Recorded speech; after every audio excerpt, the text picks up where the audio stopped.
Hello, everyone, and welcome to episode 276 of At Odds with Wrestling. Joe and Adam here. Adam, hello. Hello. How you feeling? How you feeling today?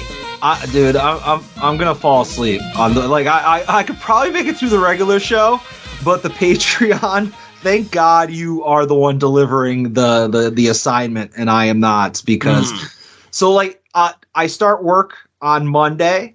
Allegedly. Yeah, we'll see how things go. And it's like at 8:30 in the morning. So already right there, that's just crazy talk. Like who starts work at 8:30 in the morning? That's like almost bedtime, right? So yesterday, I'm like, all right, I gotta start getting adjusted, because you know me, like I like to wake up at a brisk 11:30 noon in the afternoon, right? So I'm like, I gotta get up early. So I woke up like 9 a.m. I'm like, okay, we'll do this in baby steps. I got a couple days to acclimate. And I had to, unfortunately, go to New Jersey this morning to pick up my mom. She's coming back from vacation. And I had to pick her up at 10 a.m. So I'm like, okay, I'll get up early yesterday, wake up at 9, and I'll go to bed at 10 p.m. So that was the plan. I did that. I stared at the ceiling until probably 3 a.m. Could not fall asleep. And then I had to wake up at 6. So I got a solid 3 hours of sleep. All right. And then when I got back from Jersey earlier this afternoon, I was like, well, I could take a nap, or I could just power through, because again, I gotta get my body cycle like able to like wake up by Monday. So I'm dragging, and I ran out of coffee yesterday. So this is gonna be a struggle. Joe, for once, I'm gonna need you to carry the weight on this show. So I forgot. I was gonna ask. I forgot if you were a coffee person or not, and it's good that you are. That helps, right? Yeah, I'm not. What kind of sociopath would not drink coffee? Exactly. But I remember about a month or so ago, I had a week and a half off of work, and then when I went back to work, being off for a week and a half and having to acclimate, having to get up and be ready to go for 9 o'clock in the morning. Mm-hmm. I was like, oh, this is terrible. It's so rough. Why did I take a week and a half off of work? Yeah. So I can't imagine what you're going through with as long as you've been off. Yeah, I mean, I had a brief year and a half vacation, you know, right. It's just to refresh, to recharge my batteries.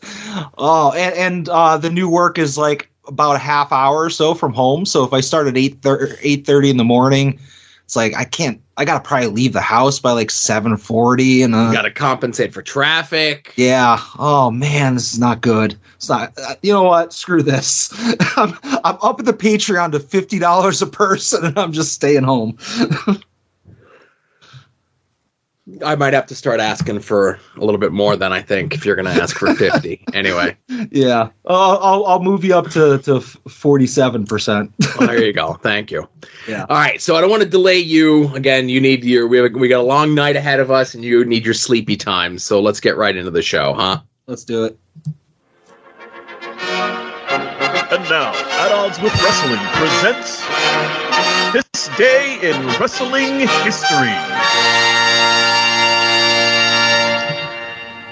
We're gonna jump around a little bit, not a ton. We're gonna be pretty much linear from the most part here, but because we're lining up day and date with the first season, if you will, 31 years ago to the day, we're all very old, of Monday Night Raw. Today is 31 years ago was the second ever episode of Raw.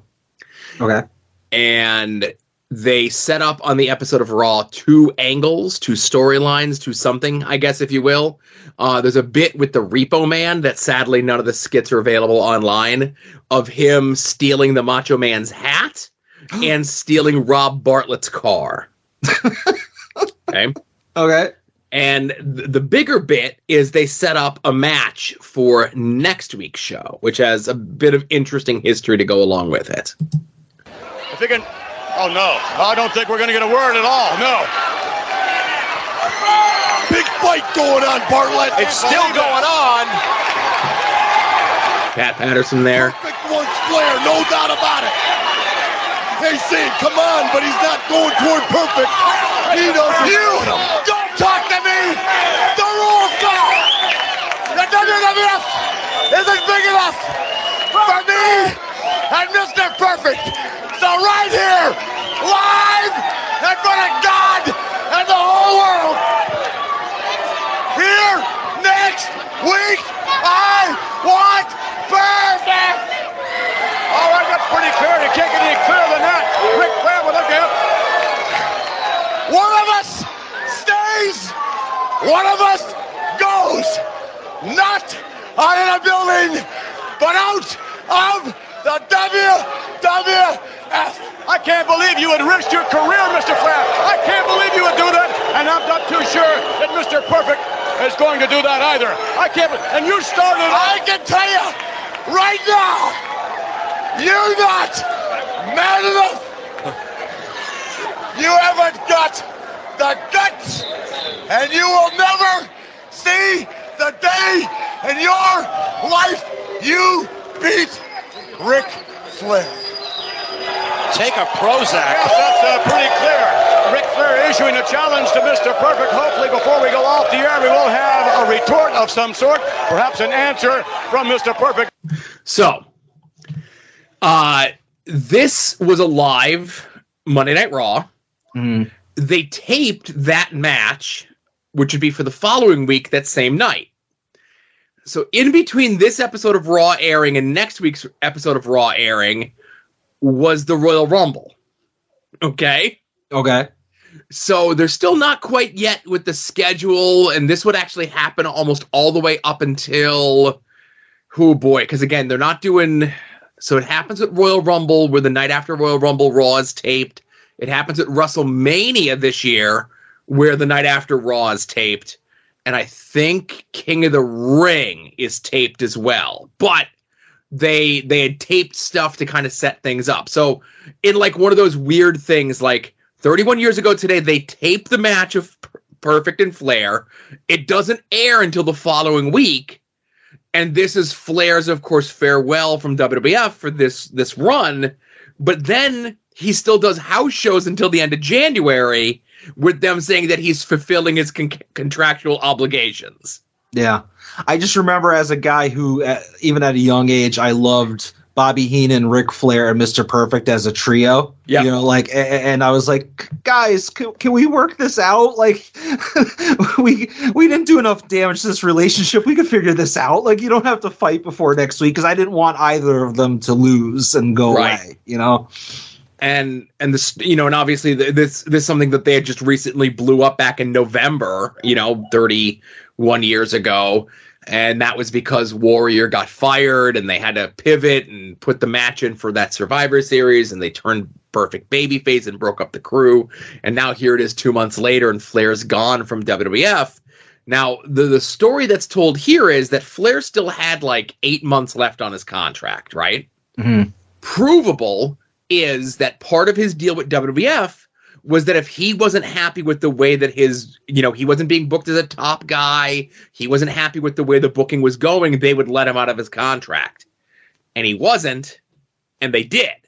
And he was back in WCW like a month later, but he doesn't wrestle in WCW until like when his contract would have been up anyway, if that makes any sense. Yeah, no, I get you. And I wonder, like, what would have satisfied Flair to make him stay? Anything short of being the world champ, or would he just be happy to be in the world title picture? It's something that I don't know if we ever got the answer for, you know? Now, the rumor around this time was that part of the deal for letting them go, obviously in the agreement that Flair was definitely going back to WCW, was that Luger had left WCW 2 years prior. If you remember, he was in the WBF, and he had just debuted. He's going to debut this weekend at the Royal Rumble as the Narcissist, right? Mm-hmm. So he apparently had a couple months left on his wrestling non-compete from WCW, and no one's been able to prove it, but like the pieces are there that enough people have speculated that part of the deal to let Flair go out of his contract was for WCW to acquiesce on that end of Luger's contract. Okay. Is that something? I mean, obviously we don't know that for sure, but I wonder how many examples of those two companies kind of doing a back door handshake deal actually happen, you know? Very few. Interesting. Yeah, it was just one of those things where, you know, obviously Flair wanted to go. It's not like WWF was like happy to be rid of him, but they were happy to get Lex on the books and on TV as a main event major player. And then, you know, we'll see how long this lasts over the next like 6 months with Lex, right? Mm-hmm. So that was 1993, 31 years ago. Now, last year, of course, the way that everything lined up, we were talking about the 1998 Monday Night Raws. The way everything lines up is we're talking about all the 1998 pay-per-views. And on this day, 1998, was the Royal Rumble. And, you know, this was the main event of Shawn versus The Undertaker in the casket match. They're still figuring things out post-Montreal Screwjob, you know? Mm-hmm. But the 1-2 punch that they have going into WrestleMania season, obviously, one would be this. On low blow, Austin. Kicking Dude runs up to the consequences. Oh, nothing. Well, Farouk eliminates Dude. There are 3 men left. Austin, Farouk, and The Rock. And look at Maivia just sat down. He's hurt. He's hurt. He's not hurt. He's letting Farouk do all the work. He's smart. Well, he is smart. damn straight. Huh. And look at The Rock. Oh, The Rock just eliminated Farouk. Farouk against Stone Cold. The Rock is going to go coast to coast. Austin fights back. The rattlesnake strike. Listen to that crowd. And a right to the eye. It's funny, it's only 7 years after that last clip that was in front of like 800 people. Right. Oh, no. No, he didn't make it. Stone Cold Stunner. And The Rock is gone. Stone Cold. Ooh, Stone Cold won. Stone Cold is going to WrestleMania. Oh! Wait.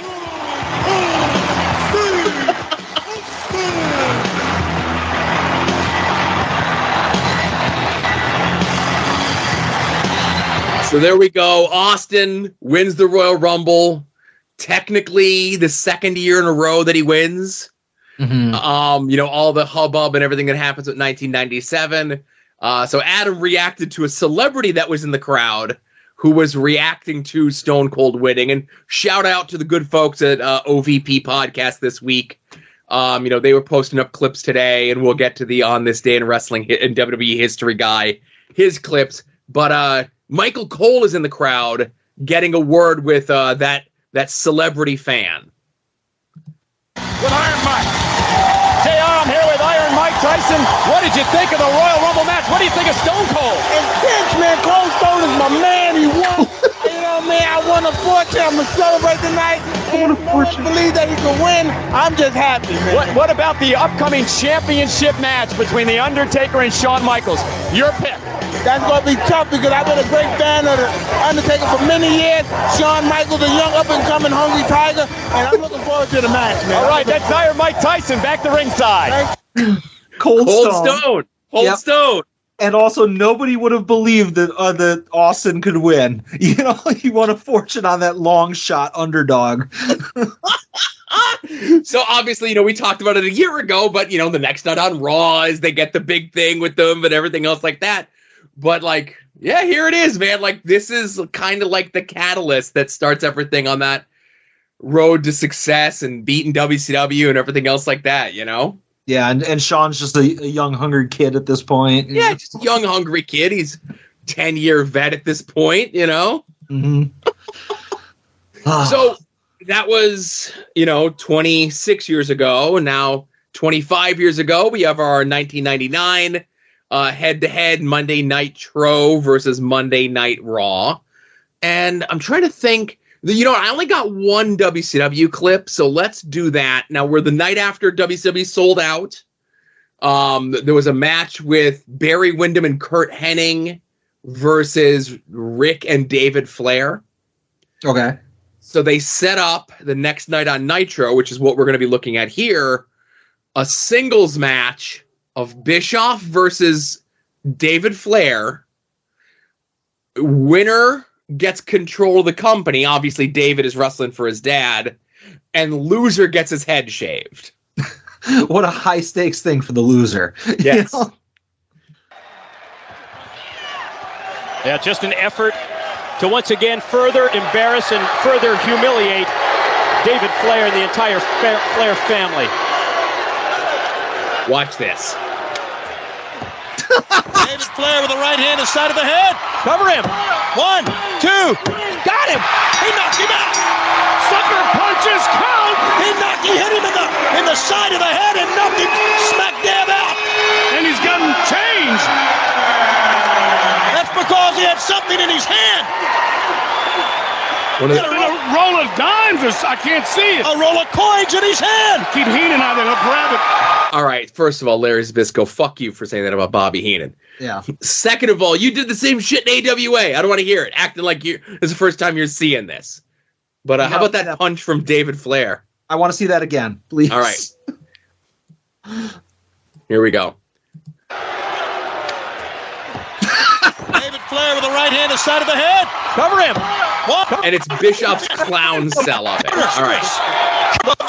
Flair had a So we're going to skip ahead a little bit to the head shaving, The right? Wolfpack, the big guys in the NWO, they're still out of here. They're still in their limousine somewhere, chased away by the Horsemen earlier. And did you see what Flair has in his hands? No. Well, I don't know if you've seen this in a while. Oh, hey, I haven't seen this look in at this. forever. Okay, because I remember watching this at the time. And, yeah. As they shaved Bischoff's head. If I could borrow a term from Eric Bischoff, let me call this one. His hair's turning white. Okay. Oh, I'm good at this. That's for you, Eric. Bischoff's aging 20 years before my very eyes. Ooh, is he ever? So it's a visual thing, but as they're shaving Bischoff's jet black hair, Actually, when it's he showing all the gray under. that was a horrible haircut anyway, so this may do him some good. And this ends up being a way that they Bischoff decides to write himself off TV, right? Yeah. Now, granted, he ends up taking a month-long vacation to France while the company pretty much burns, you know? But it was a way to write himself off TV. So it's one of those things in retrospect where, like, I watch it today and I'm like, okay, because the Eric Bischoff heel character never got shown up, or if he did, it was very rarely, right? Mm-hmm. So for him to get shown up like this, where he loses to David Flair of all people, granted it's with the roll of quarters, then it was a thunderous punch too. Yeah. Right. And, like, okay, so when Bischoff did show ass and, like, lose, it was a bigger deal. But, like, I remember watching at the time and just being so upset because, like, he was, like, a nobody, a nothing.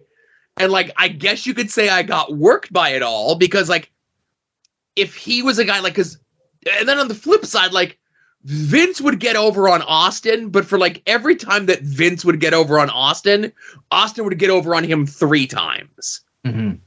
Whereas with Bischoff, like, the baby faces would get over on him for every, like, 15 or 20 times that him and the NWO would get over on them. So you're saying that you're upset that the opportunity was wasted on David Flair and not somebody that could have maybe got the rub from it. So partially, yes, but also partially of, like, I think about it, I'm like, the times when Bischoff they got over on Bischoff, I remember it much more fondly. But then I also remember all the times they got over on Vince, too. And they got over on Vince a ton. And, like, what was the difference in those two characters where, like, even with Vince getting got by Austin, he was still just as over. And I guess the argument could be made, like, if they got over on Bischoff all the time, he wouldn't have been as an effective heel. So it's just one of those things that I think that you could debate here until we're blue in the face, and I'm not going to. But I'm just going to say, watching this now, maybe in retrospect, the baby faces should have gone over on Bischoff like 1 out of every 10 times, as opposed to 1 out of every 20. I think it's just because Bischoff is in the NWO And if you're constantly getting one over on Bischoff, you're constantly getting one over on the NWO. And that means you're getting one over on Hulk. And that's not going to work for me, brother. Yeah, touche. You know, touche. If he was just a heel figure on his own like Vince, him getting his comeuppance doesn't hurt a bunch of other top guys with fragile egos. Okay. That's my spitballing, you know? Yeah, and again, I'm open to discussion on this, and I get where you're coming from, but like, it gets to a point where like Vince is part of whether it be the corporation or the corporate ministry, and like he's alongside whoever the top heel is, and like it would always be whenever they would get over on Vince, like whether it be The Rock or whomever would be there like on the ramp being held at bay while Vince was being made a fool of. Yeah. I just think that like that era of the Rock or, you know, Dude Love or whoever didn't have the egos or the stroke that Terry had, you know? That's true. So speaking of which, over on Raw is taped. It's the go-home show for the Royal Rumble. Royal Rumble 99. You know, we'll talk about the Raw the night after. But we do have a follow-up from last week with Dennis Knight, now known as Midian, having the Undertaker's symbol carved into his chest.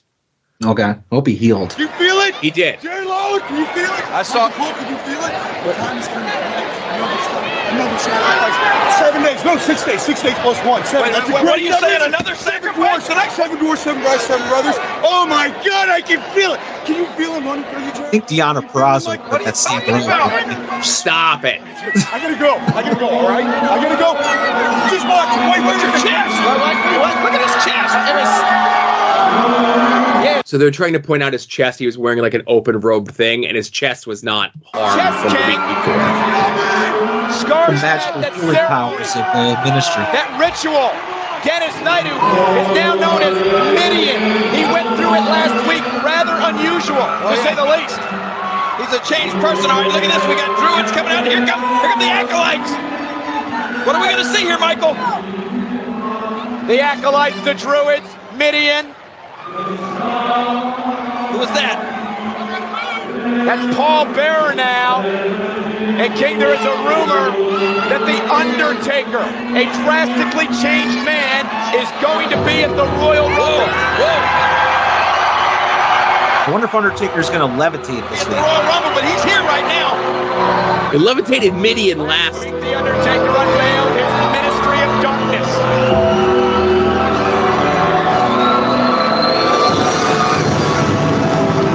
And there's the Phenom, The Undertaker, who last week said, we will soon experience hell on earth.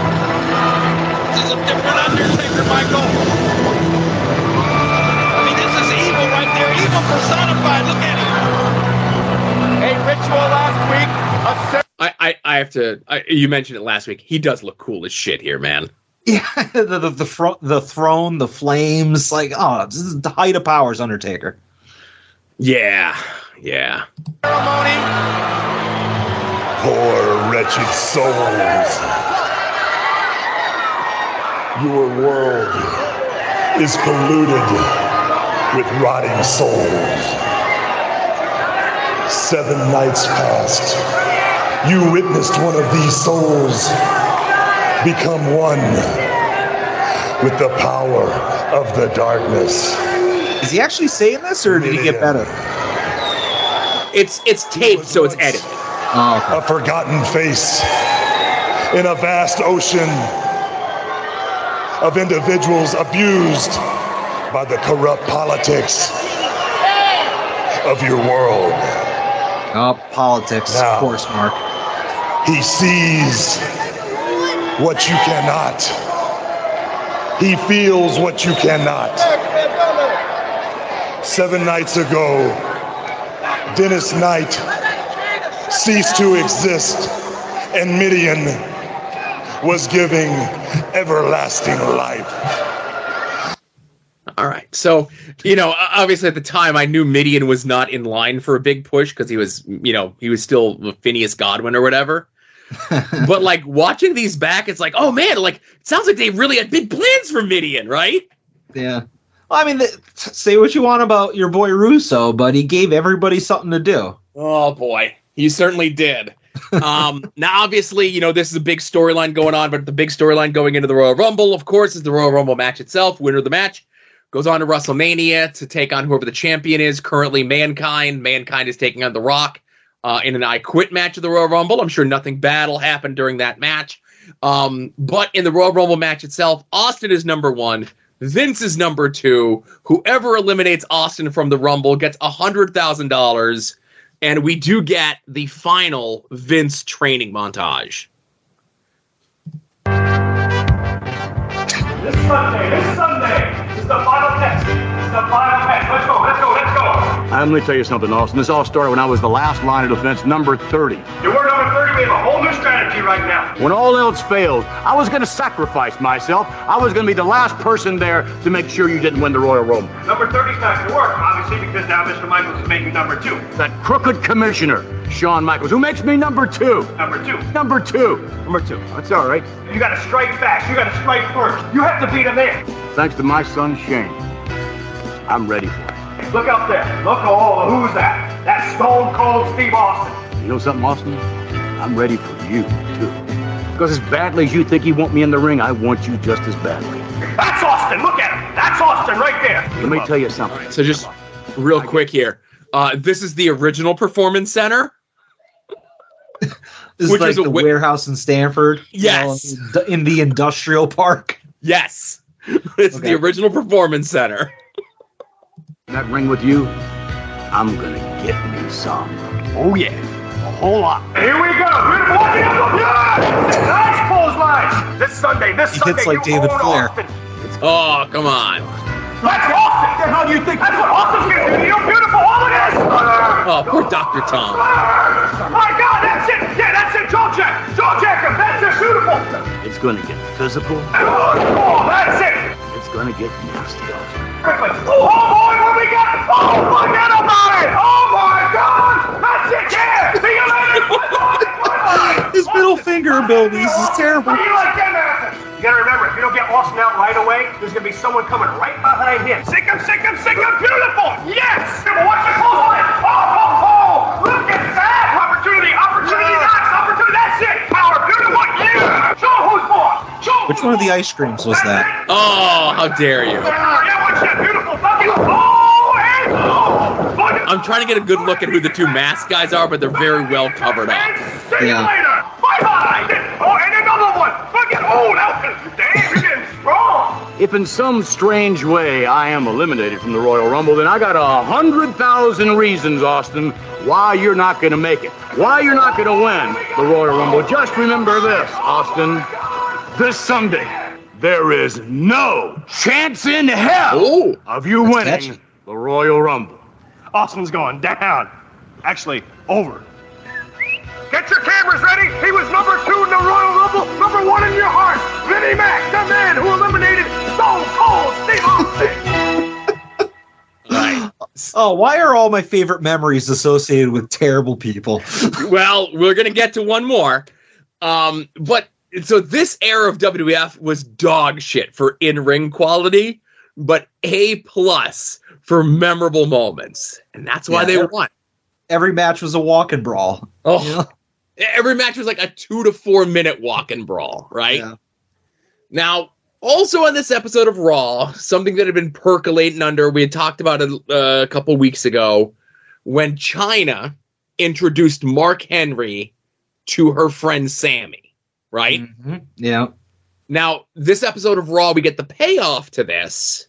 Now, I'm not going to play that because fuck Vince Russo for life, but I do want to play a clip from JR's podcast, Grilling JR, where he talks about this. Okay? Okay. Sammy was transgender, and Chyna reveals here it was all a ruse to humiliate Mark Henry. Boy, this is wouldn't play today, would it? Hey, you want to shit on transgender people? There's a good way to do it. Seriously.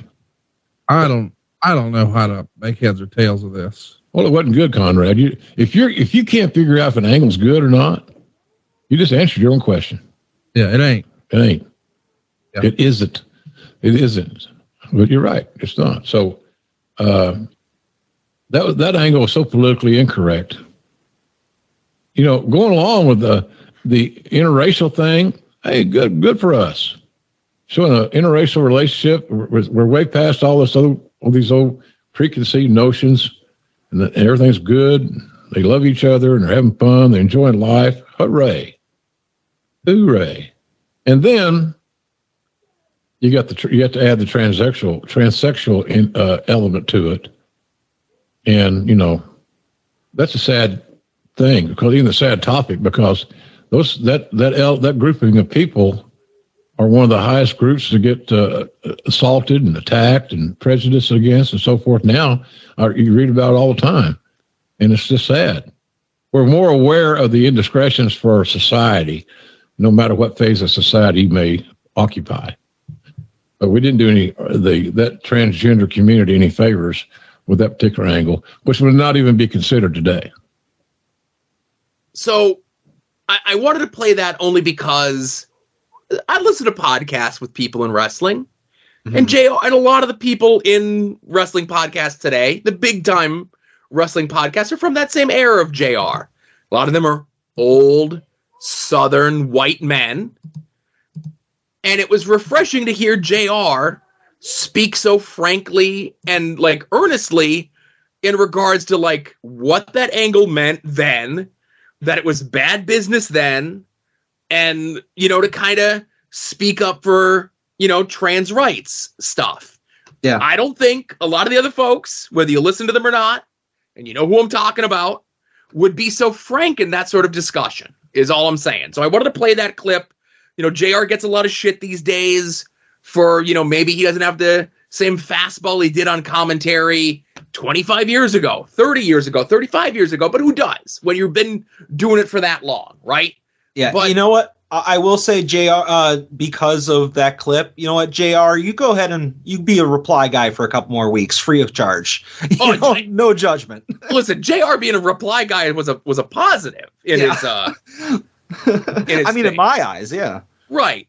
But like to publicly state that, I'm shocked that clip hasn't made the rounds a lot more places, just because of like the earnestness and frankness that Jim Ross, who, you know, you would think either would say nothing or would maybe line up with some of the other old Southern white men that do podcasts. Yeah. Oh, good for him. Yeah. Glad to see that. Now, one last thing I have for this day in wrestling history, Adam, and I know you don't like talking old wrestling, right? Well, I mean, how old are we talking? Are we talking like 2000, 95, 91? Well, Adam, on this day in wrestling history, 53 years ago. Oh, Jesus Christ. Ivan Koloff defeated Bruno Sammartino to win the then WWF title, thus ending Bruno's streak as WWF champion of 7.5 years. Jesus, that match probably had at least how many arm bars and chin locks and wrist holds were in that match? Probably it was incalculable. So I think the calculated time on that was like maybe 10 minutes. A lot of hip tosses. Because they wanted it to be, well, listen, you don't understand. 53 years ago, okay. Ivan Koloff's finisher was a knee drop off the top rope. I'm shocked that you added off the top rope. I would have, if you had told me it was just a knee drop, like a regular from the mat, I would have believed you, because it's like 1971. Well, listen, I'm not saying it's like Mr. Wrestling 2's, whose finisher was a knee lift. Oh. But again, he hits Bruno with this and he wins the title. Now, I bring it up for two reasons. One, so the next day at TV's, they said it wasn't being taped, but they did a deal where Ivan came out with the title and he wrestled against a guy. I forget who it was. It's unimportant of who it was. But they taped a mistake of the guy accidentally pinning Ivan Koloff. And again, the word was that it was going to be a quickie title change. I think Ivan Koloff only has the title for like 3 weeks until the next Madison Square Garden show. But just in case in those 3 weeks he decided to screw Vince Sr., they would have footage in the can of Ivan Koloff coming out with the title and being pinned that they could show on TV. Oh, okay. Right. But the reason I bring this up is because we're talking about long World Wrestling Entertainment title reigns. Okay? Yeah. That reign of Bruno Sammartino's at 7.5 years is 2,803 days. Okay? As we record today, Roman's title reign is, funnily enough, 1,234 days. That's less, yes. Okay, much less. So Yeah. Just recently, within the last week or so, he surpassed Bruno's second reign, right? Mm-hmm. He's approaching Bad Terry's first reign. Bad Terry's first reign was 1,474 days. Oh, that's an easy number. Which means Roman has to have the title he has to go, defend, and come out of SummerSlam champion to beat Bad Terry's reign. He's going to defend successfully the title at WrestleMania versus The Rock. I don't know about that, but anyway. It's 100% going to happen. You're in the minority on that one, Joe. And so whatever. You go through SummerSlam, lose that next Mania. Looking at the numbers, as much as I, being a long time dyed-in-the-wool Cody fan, I want Cody to win. I want him to finish the story this year at WrestleMania.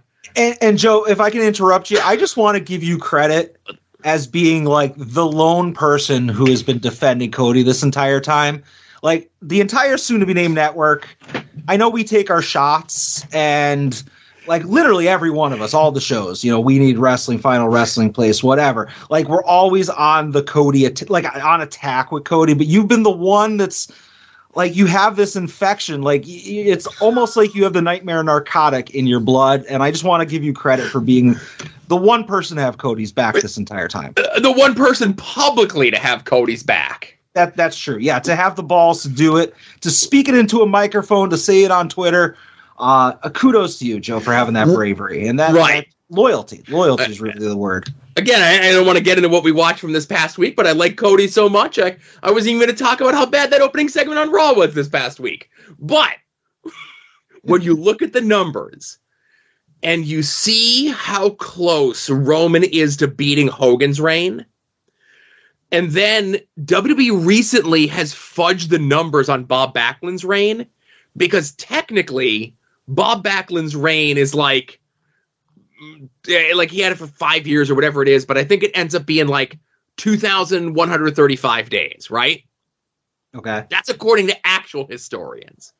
But within the last year, WWF has decided to break up Bob Backlund's reign, because there was a bit where him and Greg Valentine had a match and it was a disputed finish and the title was maybe held up or whatever.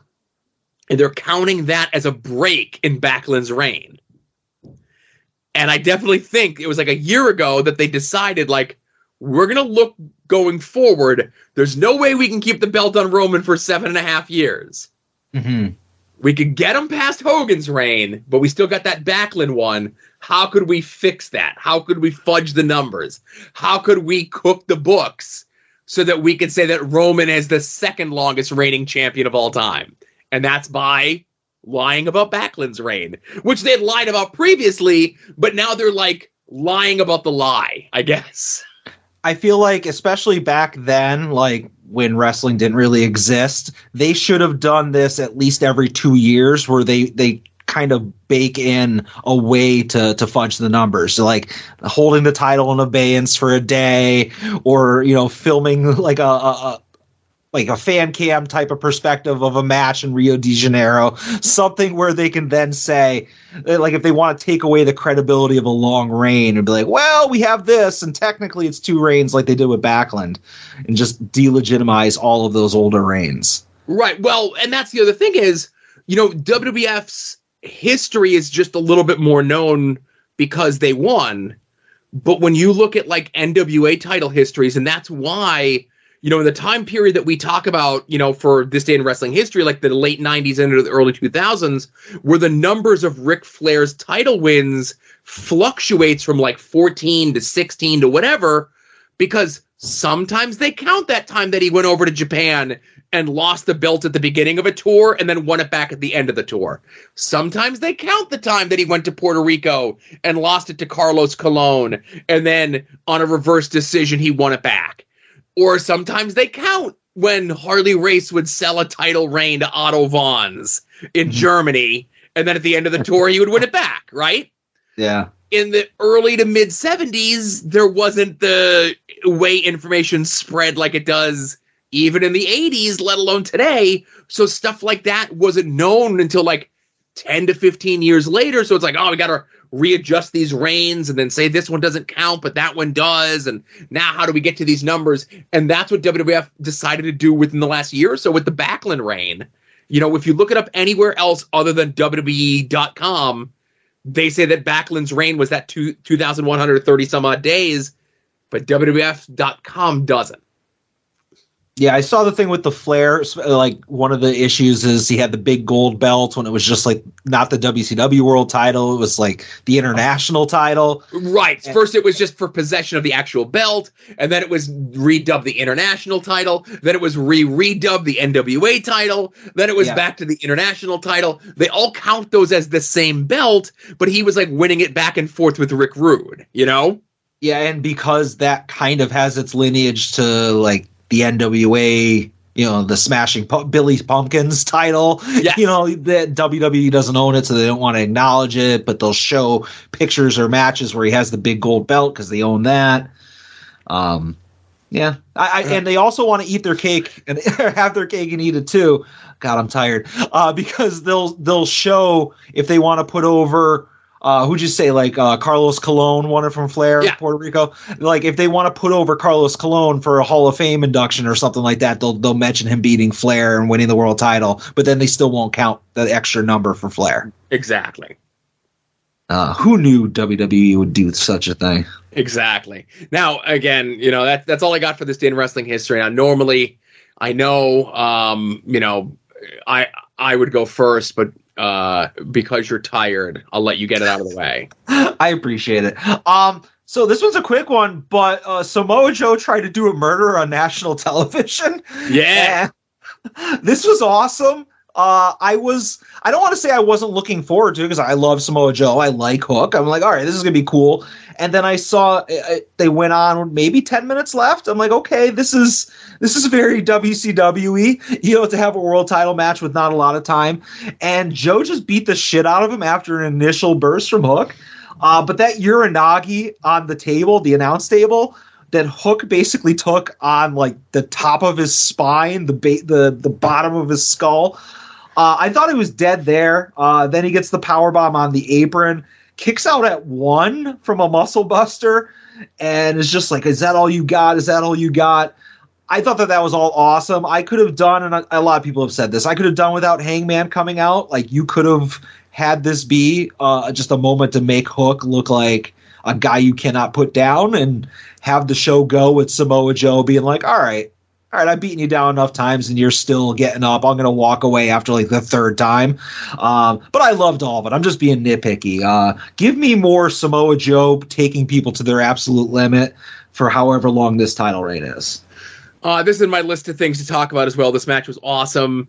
I had expectations for this match. I'm not going to say like crazy expectations. Less for Hook, more for Joe. Joe is in the argument for one of the best wrestlers of the last 20 years. Mm-hmm. I can't think of a bad Samoa Joe match. Can you? Not at the top of my head. Right. And Joe is someone who delivers. Joe is someone who has an aura. Joe is someone who comes off as a legitimate badass. And Joe is someone who can do media and speaks well and is in a perfect fit to be the champion. And the 2-week build that they had with the match with Hook was perfect. Obviously, the spot that Adam is talking about where Joe gives Hook the Uranagi, and instead of like shoulders first or like back first, it's like the back of Hook's brainstem is what breaks the table, and it was crazy. Yeah. We could nitpick in regards to how the show went off the air, in regards to Hangman coming out and Swerve being in the crowd. It's not what I would have done, but I'm not in charge of AEW. They want people's lasting thing to be, hey, don't forget these two guys who are also big, big time people, big rating draws, whatever. They're the ones that are next in line for Joe. Now, this will bring up a discussion here, was coming up a little bit in the Discord. If you signed up for the Add-ons Patreon, you can go sign up for you can get access to the Discord as well. So, Revolution is the next pay-per-view coming up. That's 6 weeks away. We assume that it's going to be Joe defending the title against either Hangman or Swerve, or it's going to be a triple threat with Joe defending against Hangman and Swerve. Okay? Mm-hmm. With the scenarios that are out there, Adam, what do you do? It's tough because I have been complaining in the past that you got to keep Hangman and Swerve apart from each other, because it's like, what is the next step in the escalation of that feud? Considering, one, you already had the most gruesome, bloody match that you could put on television in the Texas Death, and number two, Swerve is up 2-0, and as Swerve himself says, like, I ain't got nothing else to prove. Why do I have to get in there with you anymore? So, I'm not saying I don't want Hangman in the world title picture. I just wish that he was the first opponent for Swerve. I'd say have Samoa Joe pin Hangman. Okay, so stall Swerve for a little bit. Okay, so are you saying they do a triple threat, or are you saying they do Joe Hangman straight up? You'd have to have a reason why Hangman is leapfrogging Swerve, and there's no reason to justify that. Right, and so that's where my logic comes too. So technically, you could say Swerve is on a roll. He beat Hangman twice. He should get the world title shot. But then Hangman or Swerve, outside of the wins over Hangman, Swerve has more recent losses on TV from the Continental Classic, where Hangman does not have those losses. Hangman has been undefeated on TV against top-name talent. So you can make the argument, because of those losses, regardless of the victories over Hangman, Hangman's in line for the title shot, right? Yeah, I mean, you can also make the argument that, like, the Continental Classic, because it was a tournament, I know they don't do rankings anymore, but, like, do those matches count towards the standings, the rankings, for number one contender? When people come out and they show what their current record is, the matches that they wrestled in the Continental Classic are included in those rankings. I gotcha. Okay. So my only thing is, so you can technically get it to be a singles match, but then that means you need to do another Hangman Swerve match on TV between now and the pay-per-view, and then you need to have one or the other win. Right? Yeah. I mean, and then it's like, okay, let's say Hangman wins. Right. And then uses that as a way to go after Joe. And it's like, okay, so he's now he's 1-2 against Swerve, so he still gets the world title shot? Well, okay. It's a tough decision based on all the other stuff that we bring to this. You then say definitively, regardless of what their records are, regardless of what their records against each other are, this match exists in the bubble. It counts for the rankings, but the winner of this match gets the shot at the pay-per-view. And then, yes, of course, Swerve can win, continues his 3-0 over Hangman, and that's okay. There's always, you can always have that thing as a storyline beat for a character, kind of from the Raven and Dreamer stuff where, whatever Raven or whatever Dreamer wins, he can never beat Raven. That's just always his Achilles heel. And no matter what Hangman does, he could just never beat Swerve. Where you have Hangman win, and you have Hangman go onto the pay-per-view to take on Joe, and you would assume that the next logical contender coming out of that match would be Swerve. Mm-hmm. I think that they're going to do a triple threat at the pay-per-view. That's my thought process. Yeah, I mean, I agree. I think that makes the most sense, and I think if you're going to not pull the trigger on Swerve right away, that's your way around, is you have Samoa Joe beat Hangman. Okay, so you still say regardless. So if it's a triple threat or if it's Joe Hangman at the pay-per-view, Joe wins.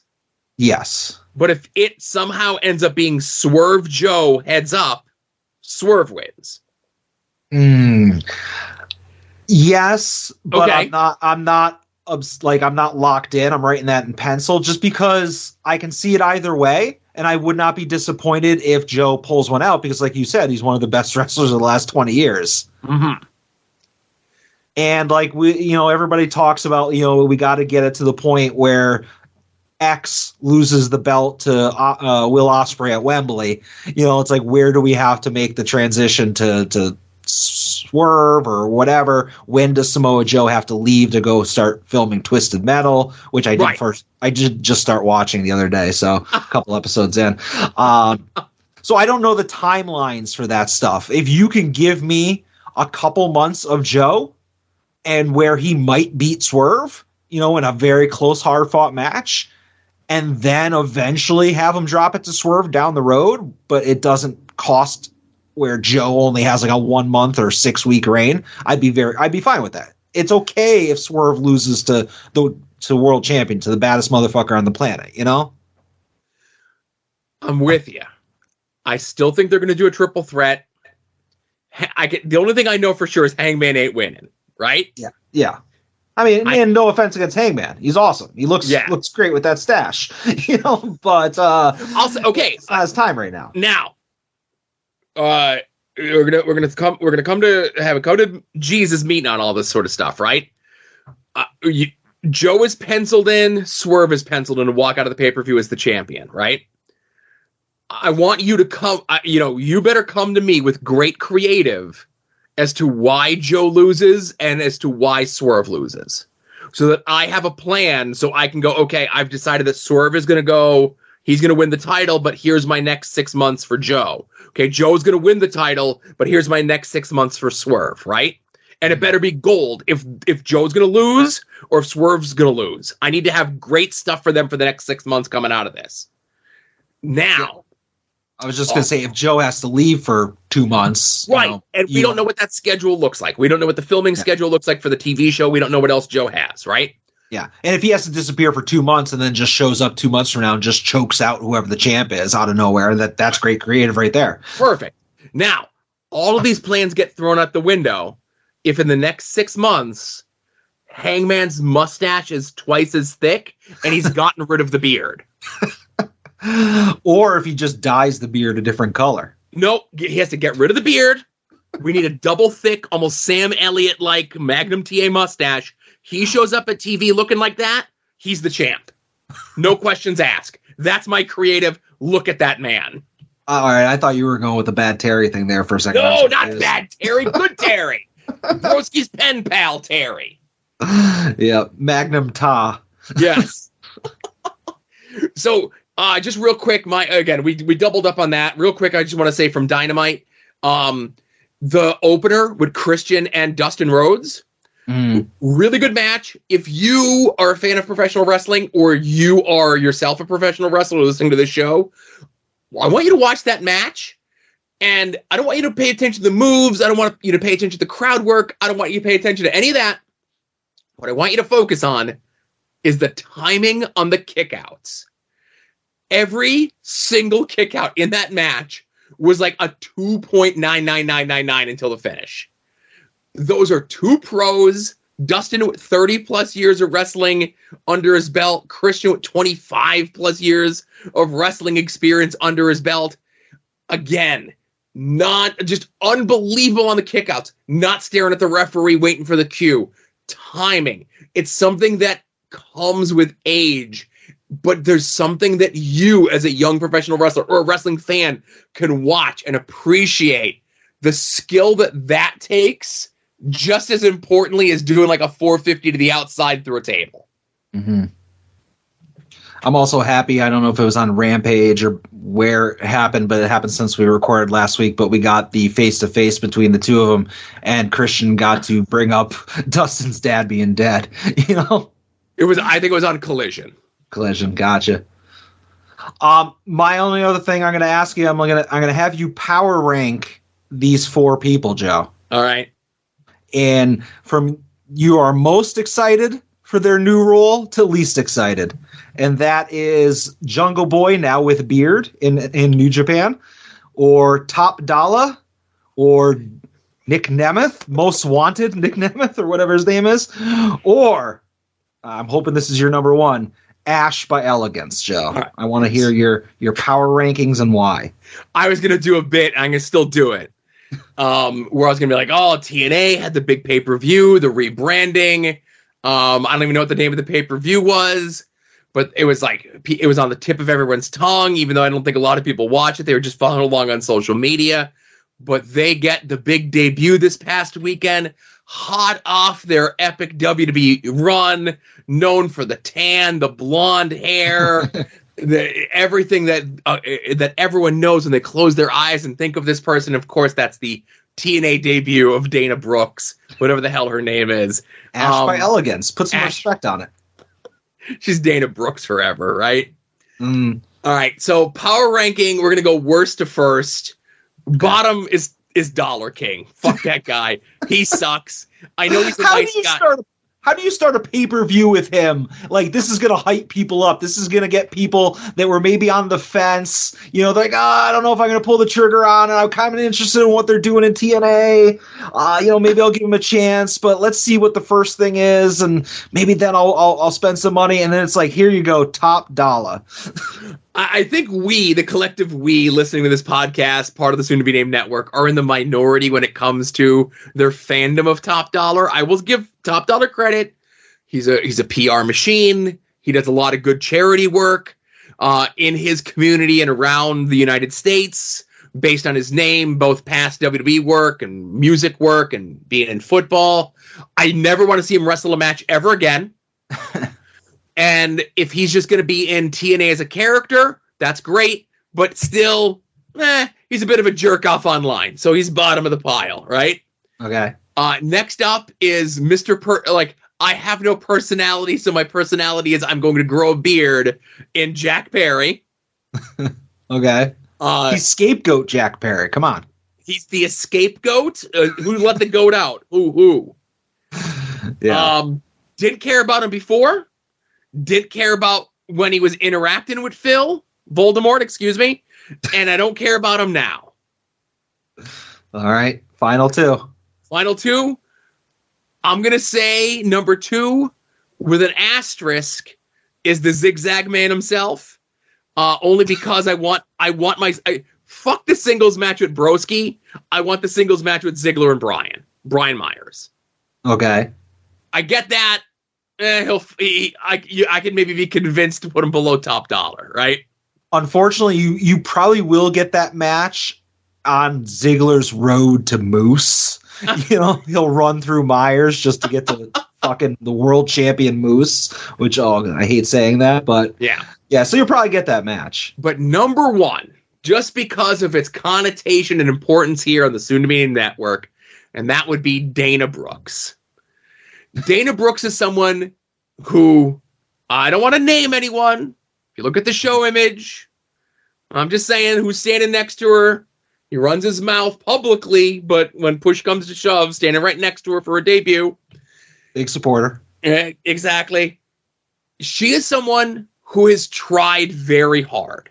In her time in WWE, she changed her look. She changed her physique. She changed what she does in the ring. She changed a lot about what she does. And unfortunately, it just didn't work. Some people just aren't cut out for it, right? It didn't connect. She was one of 15 random muscled up blondes in the WWE roster, so she got lost in the mix. I'm not making excuses for her. I'm just stating facts. Maybe TNA is that fresh painted coat that she needs, and maybe she's going to come and knock her socks on her ass, right? Mm-hmm. We know what we're going to get from Top Dollar, right? Yeah. We know what we're going to get from Jungle Boy Jack Perry. We know what we're going to get from Ziggler. I think we're going to be surprised, one way or the other, in what we get from Ash by Elegance. My only thing with Jungle Boy is I agree with you on just about everything you said, and I'm not a Jungle Boy fan. I'm not like, oh, great, I'm excited to see where this goes. But if this is his way of getting back Like, if this is the beginning of the story of what leads to him coming back to AEW, I'm interested to see what they do. Not because I want to see Jungle Boy in AEW, but just because it's like, hey, this is something that's part of a bigger thing with Voldemort and the Bucks and Crimea River and all that shit. So just from a train wreck perspective, I'm interested to see what they do with that. If this is just, hey, Jack Perry's going to be in New Japan and the Indies, and he's probably never going to be in AEW again, then I'm not interested, just because I'm like, okay, this is your indie gimmick and I don't care about it. Does that make sense? If you believe he's actually done with AEW, I got a bridge to sell you in Brooklyn. Gotcha. Okay. And then with that being said, like, he's doing his Pillman and ECW thing, basically. Okay. Perfect example. What I think charisma, connecting with the crowd, longevity in the business, chance after chance just squandered by the company. The two names that pop to mind immediately are 1996 Brian Pillman and 2024 Jack Perry. Oh, wait. No. Jack Perry was given chance after chance after chance after chance. He was considered one of the four pillars alongside the same names as MJF and Darby Allin and Sammy Guevara. And he fizzled out there. He was a multi-time tag team champion. He gets the program with Christian. He was given everything. And he just never quite connected in the way that they hoped he would. And he was a favor hire, right? He's one of the Young Bucks boys. He's a West Coast kid. You're going to see during this run, Jack Perry is going to do an indie. One. Okay? He's going to do a couple New Japan Strong shows. If you consider them indies, so be it. I doubt he's actually going to go to Japan, New Japan. Mm-hmm. And then in about 3 to 4 months, he's going to show up unannounced on an AEW pay-per-view, and they're going to act like he doesn't work here anymore. Or they'll do the lights go out. Yeah. And he'll be in the ring, and people will be losing their mind, you know? Will they?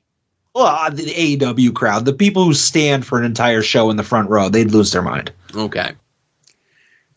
And again, I don't want you to think I'm putting Jack Perry in the same sentence as Brian Pillman Sr., but I can tell that that's where they're trying to go with it if he's still going to be coming back to AEW. And that's great. Yeah. He's not the guy to fit that mold. Oh, not at all, but they're trying to see what sticks. Yeah. You know? And I agree with you that Ash by Elegance and Ziggler, they got some interesting possibilities, but man, why did it have to be Moose as the world champion? Like, trying to make me tune in, you're going to have Moose, and what's the little faction with Myers called? The System? I don't know. They look nice all dressed up, though. Yeah. All right. I was excited about TNA like 2 weeks ago. Moose is their guy. If you're going to watch TNA, you're just going to have to deal with Moose being the guy, right? Yeah. That's it. All right. What else you got, Joe? Anything? That's it. I'm done. All right. Well, you know what, Joe? We talked about Brian Pillman Sr. a second ago. It's time to talk about somebody completely unrelated because he's first of his name. My way, my life. The Lexis King moment of the week.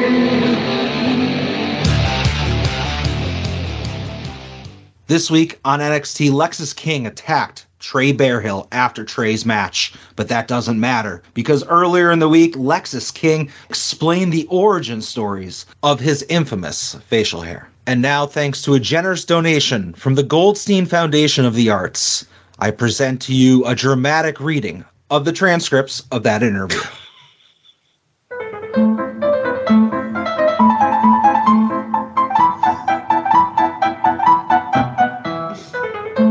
It's the tuna fish song.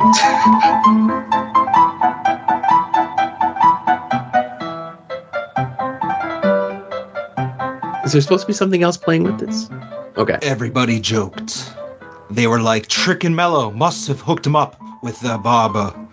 But that's what actually happened. That was like a comment on Twitter, but I moved to Orlando and I thought, well, I need to hit somebody up and see who the best barber is. So I texted Mello. I had him on Twitter. I didn't have his cell phone number at the time, but I said, "Hey man, where's the best barber in Orlando?" And he's like, "Don't worry, man, I'll hook you up with Charlie." So I hit up Charlie, and I've never had this done before. All I asked was for a haircut, like I had in AEW or previously. I said, line me up sharp, make me look good. And he adds all the color, he adds all the brown and the really dark in your beard, and really bring it out. But I didn't know he was gonna do that. This is my first cut with this guy. I get out of the chair, I look in the mirror, and I'm like, yeah! I'm like, that's it! I loved it. So people who are shitting on it, I loved it. I got out of the chair, and I was like, hell yeah! This has been your dramatic reading of the Lexus King Moment of the Week.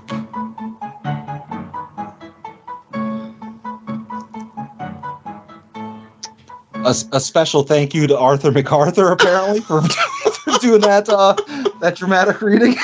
It took everything in my power not to sing the Grease Man's Tuna Fish song. Anyway, so I have to sympathize a little bit with Lexus King there. So we have in my area, and I'm sure in most people's areas, there's like a barber shop, like almost like on every corner, seemingly popping up like all over the place lately. I don't know what's going on, right? Maybe it's just my neighborhood, but I couldn't get into my usual place, and I went to one of the new places that popped up, and I was definitely the only white. I was maybe the first white person that walked in there. I was definitely the only white person that was there the entire time that I was there. And I didn't ask them to line me up, as you say, but they definitely lined me up on my beard, and I fucking hated it. It was just one of those things where, like, my wife is like, oh, it looks so nice and clean and neat. And I'm like, it looks so bad, right? And this is, like, one of the things that, like, I don't need to be seen on national TV by people. I don't take pictures of myself on the reg. You got to pay for those once a month. But, like, we were going to a wedding, and I'm like, is this going to grow in or grow out? And I don't want to, like, reshave it. I don't want to get rid of my beard to get rid of this. But it's definitely not something that a 45-year-old man should have. And it's definitely something that Lexus King shouldn't have. But if he's happy with it, I guess then we all should be happy with it. Yeah. Now, did you watch the entire interview that he did with Chris Van Vliet to really get into the psyche to, you know, like how I consumed, like over the last year plus, I've consumed all the LA Knight media that I can to get more inside the head of LA Knight? Did you do the same with Lexus King? I'm not working myself into a shoot. So no, I saw literally the transcript on Twitter, and I screenshotted it, and I was going to attempt to play the music and read the transcript and try to not like chuckle at my own bit all at the same time. And I was like, no, I'm way too tired for that. So I'm just going to pre-produce that. And I think I might just do that from now on. You're just going to have a soundboard of things that you're going to hit buttons. And it's like Adam's reaction to this. Adam says something greasy. Adam says something about broski. Just hit the buttons from now on. But no, I did not listen to the interview or even hear that clip. I just read it. All right. And again, if we'll talk off air of what I would have done. Maybe we'll save it for another time. Yeah, I mean, the window is shortening. So, you ever see the bits when Weird Al would do Al TV on MTV back in the day? I know of it, but I don't think I ever watched it, to be honest with you. So he would do a bit where he would cut up an interview with a celebrity where it made it look like Al was interviewing the celebrity. Okay, Colbert did that a lot as well. Okay. So I was gonna say, I was wondering if Adam was gonna do that, where like you took all like whatever the answers that Lexus King had, and you had like the question is like, why are you such a dumbass? And his reply would be like, well, it's just something that I embraced, and you know, it was really what made me feel like me, and blah blah blah. And like you cooked this whole thing, and obviously you need the visual for it as well. And we'd have to say that it was parody, whatever. But I like what you did. You did a fun bit in regards to his shitty facial hair that he's so proud. Thanks. So we might cut out that entire suggestion that you just made from the show. You know, that this only goes out on Patreon. The regular feed doesn't get to hear you suggest that, so that when we do it in a week or two. Well, here's the reason that I thought I could say it on the air. And I'm like, I literally thought to my head, I'm like, oh, I could pitch this to Adam off air, and then he could do it. Oh no, he starts his job on Monday. He's not gonna have any time to be fucking around with stuff like this. Yeah. So maybe somebody else will do it, right? This is true. Yeah. Homework tonight over on the Patreon, speaking of the Patreon, is going to be us discussing the 2021 Netflix original movie starring Gal Gadot, The Rock, and some guy, Red Notice. Next week on the Patreon, because there's no pay-per-view this weekend, we are going to so there's no pay-per-view scheduled in the year 2024 this weekend. But this weekend there is a pay-per-view for Homework, and that is WCW Super Brawl 2000. Adam, I cannot wait to watch this.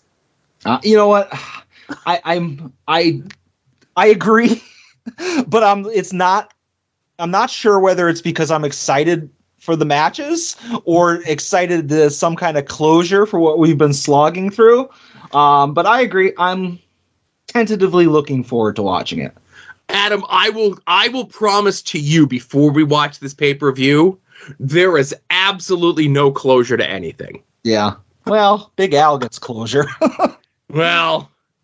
And Joe, breaking news. Uh-oh. Spy report.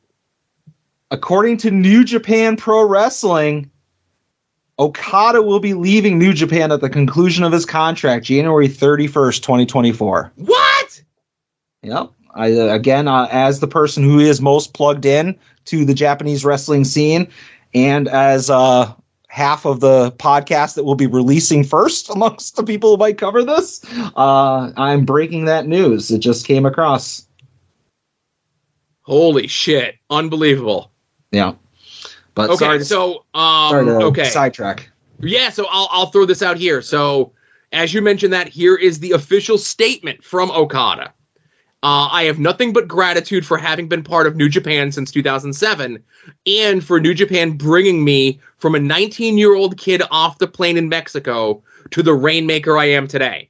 Thank you to the best of companies in New Japan, to the best of opponents that I have been able to face here, and to the best of fans that have cheered and booed over the years. I promise to make it rain in every match I have left, so keep watching. I mean, this is pretty big news. I would say so. Yeah. Now, the only other thing, as you know, obviously you broke in with that, of course, and that is important information. But I also want to say, if you're a Patreon, and you know, we discussed the Homework, and I know Super Brawl 2000, equally as important as Okada leaving New Japan. True. Yeah. At least on this show, right? Pretty close. If you're a Patreon member, you will get the full live airing, not the version that's on the network that has the version that I will provide you will have the pre-show.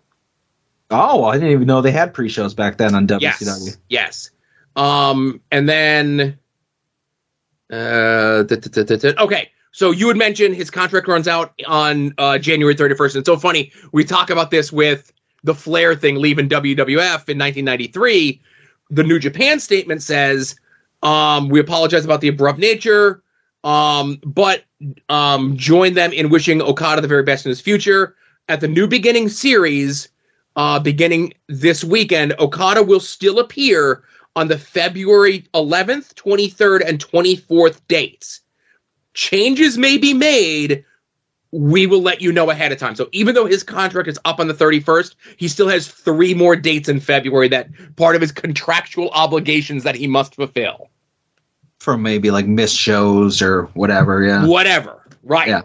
So It's kind of like, I was just going to say, like, Ospreay signed with AEW, but then kept on working dates in New Japan, you know? Right. So, hey, I don't know, where do you think Okada's going to end up? Do you think he's okay? Go ahead. I don't want to see him go to WWE. I don't. Don't make it happen. He is going to be the Raw after Mania debut. Oh, they'll never see another Okada match again. Come on, Adam. Aren't you excited for Okada versus, let me look at the list, John Gargano? Oh, no, wait, Adam. Aren't you excited for the Rainmaker versus The Miz? Oh, no, wait, Adam, I know the one that you're excited for. It's the Rainmaker versus Phil. Well, we won't get that, but I would watch that. It's going to be, you're thinking way too big with The Miz. And way too big. Nobody's ever said this about Gargano, but way too big with Johnny Gargano. Like, aren't you excited to see Okada versus one of the Viking Raiders? Okay. I think it's a different WWE, no matter what your opinion is of them. I think if they bring in Okada, which they are, and they position him immediately as a top guy, that is definitely going to be a way to dispel the myths that it's the same old WWE. What better than bringing in a guy like Okada and immediately putting him at the top of the card? Well, I mean, they did the same thing with another bleach blonde top guy from another company in Cody and pushed him to the stars, and then he never really got his run as a top guy. Well, listen, I think once you acquiesce and decide to be a top guy in WWE, you've acquiesced to be less concerned about match quality and more concerned about paychecks. And I got no problems with that. Gotcha. All right, well... Breaking news. I love it. Yeah, sad to see him go from any television that I would watch other than the matches against Phil. We've just scooped and booped Brett and DJ, Tim and Marcus. Yeah. I think they're talking about this on Puzzle Warriors 3 this week too. No. All right. So we mentioned the homework. We mentioned the breaking news. I know Adam wanted to get things wrapped up, but we got some phone calls, right? Yeah, before we go to that. Oh. At Odds Rumble opportunity. Oh, yes. Throw a real quick plug out there. We talked about it last week. Thank you to everybody who has signed up already. We still have less than a third of the spots available. So probably if you're hearing this over the next day or two and you're interested in joining the Rumble opportunity, let me know sooner rather than later, because we will draw everybody's selections on next week's show. So it's $5 per spot per Rumble. Let's just call it $10 because you're going to want one in the men's and one in the women's. So just message me on some kind of social directly, and we'll set something up. Yep. Don't message the At Odds account because I'll ignore it. Yeah, Joe is a squatter there now. That's right. So yeah, definitely. It's whatever your opinion is of WWE, the Royal Rumble's always fun. The randomness of it all, and obviously the ability to win a lot of money too, right? Yeah, I mean, like, it's winner take all per Rumble, so $5 could win you. Well, math is hard. 150, something like that. Yeah, 30 times 5 is that's 150. Yeah. So, but yeah, and plus, obviously, DJ is going to have Damian Priest again. Yep. So continuing that streak, looking forward to that. Let's see if I can maybe not draw a blank entrant like when I had Rey Mysterio and he got taken out in the aisle 2 years ago. And then wasn't there the disputed thing when it was Edge and Randy Orton winning? Yeah. They drew numbers 1 and 2, but then the website said it was numbers 2 and 1. Yep. I think I had number 1, if I'm not mistaken, and it was Edge or whoever it was. Yeah, Edge won. Yeah. And then they had, Orton came out at number 1 and Edge came out at number 2, despite previously being announced in the reverse. Oh, no. So you had number 2 and it was Orton. Okay. And then they switched it on the website and said that Orton was number 1 and Edge was number 2. I'm confused. I just know I didn't win. And right, you didn't win because Edge won that year. Right. Got screwed. I'm putting this up there with the Fantasy Football League screwing up the seedings. Just things keep on conspiring against me despite my best efforts. But regardless, if you're sitting getting into this fun, you won't get screwed like I do. Contact me and we'll fill this up. Maybe we'll fill it in the next day or two. Right, and we'll draw it on the show live next week. And even if you don't get a chance to listen, we'll make sure that you get your numbers, your picks, your whatever's message to you. And listen, if you're on the Patreon, I'm sure we'll just put a list up somewhere, right? Yeah, and I'm going to, speaking of Patreon, glad you mentioned this. One of the spots in the men's and in the women's, I am purchasing on behalf of our Patreon members. Ooh. So, if the Patreon wins, so let's say whatever we draw, and it's like, okay, in the men's, Patreon drew number 30, and then number 30 wins. What I'll do is I'll do the spin wheel gimmick, and one of our patrons will randomly win the Royal Rumble winnings. Oh, look at that.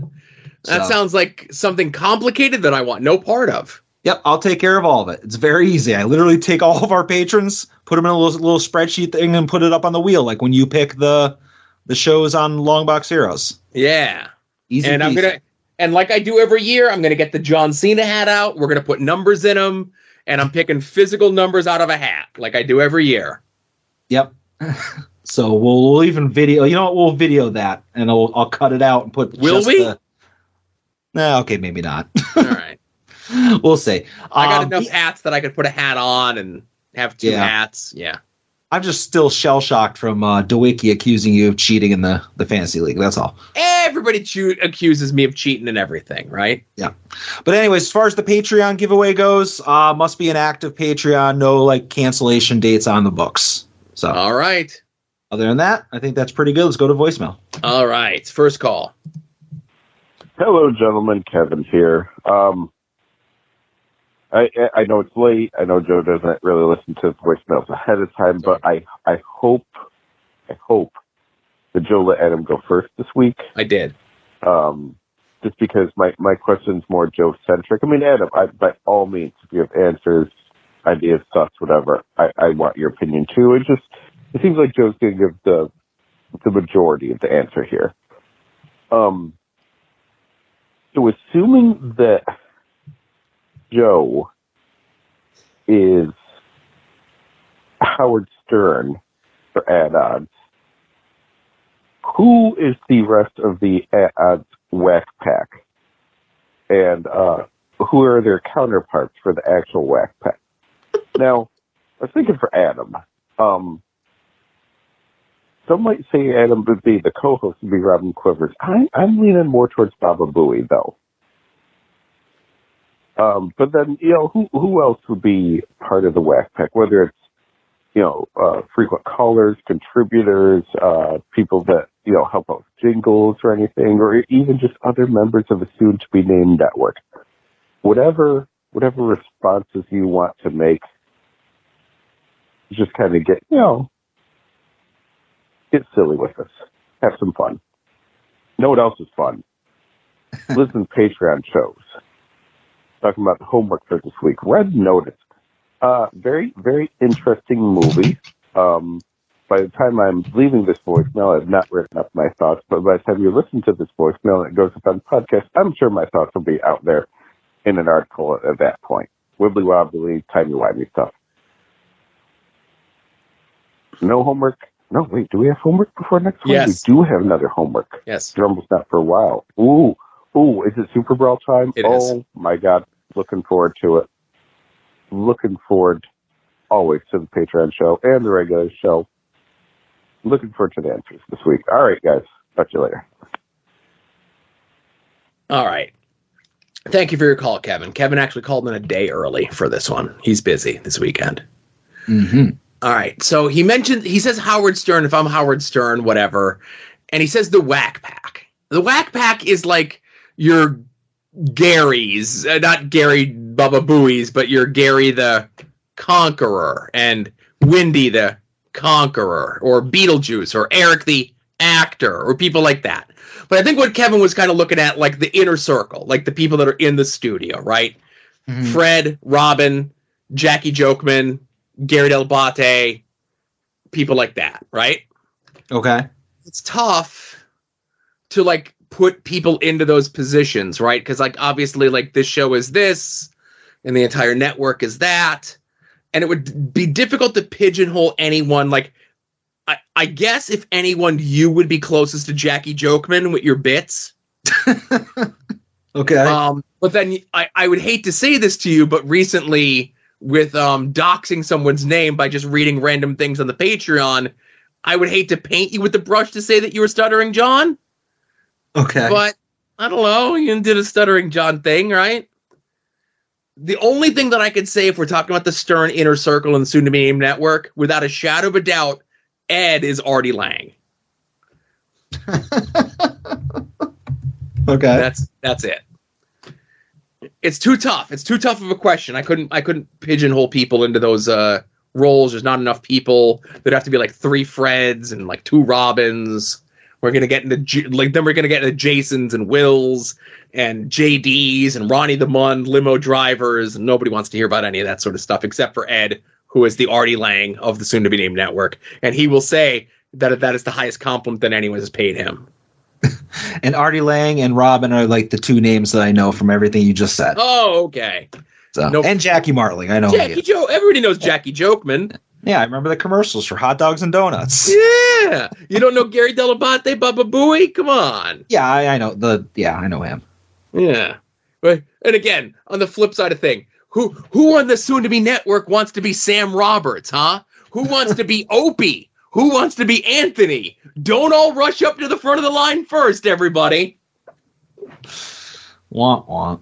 Exactly. Listen, history is written by the victors. That's the only reason O&A is getting buried on this show. Yeah. Yep.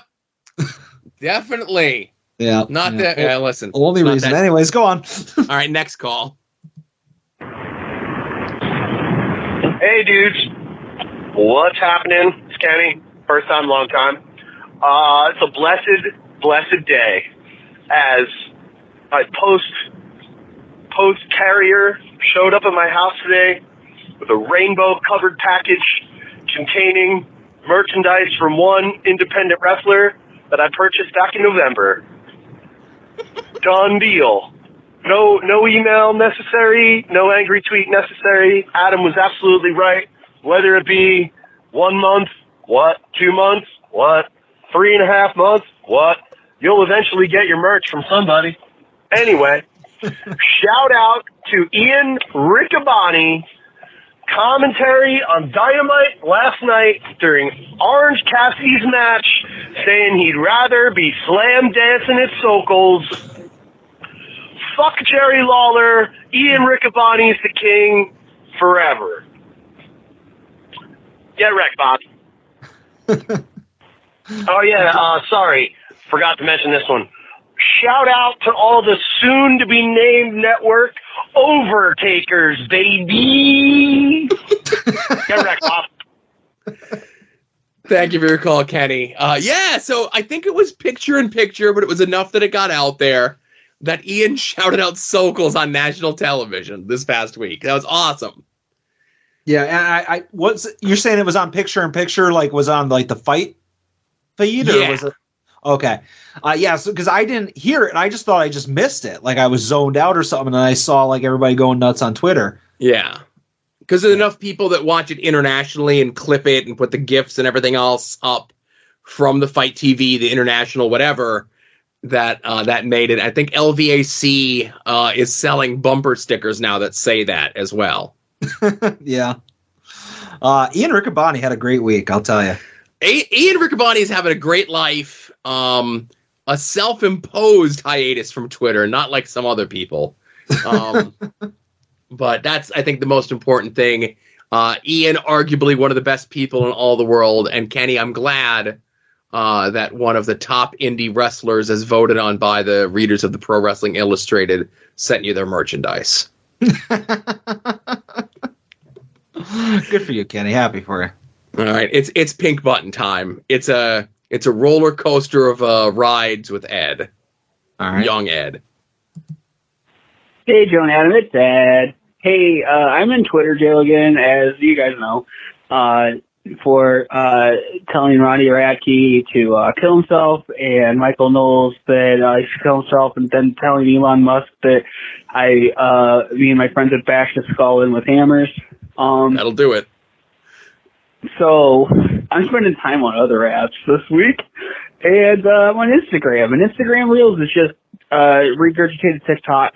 So I'm sure this guy's on TikTok too, but have you guys seen the library guy? It's just a guy that really loves working at the library and talks about the library a lot and how much he loves it and tells library stories and just loves it. And I really enjoy it. And I was just wondering, is there anyone doing anything that's not wrestling related online that you guys are digging right now? Like, I've been watching a lot of Oni Plays stuff this week too, which I really enjoy.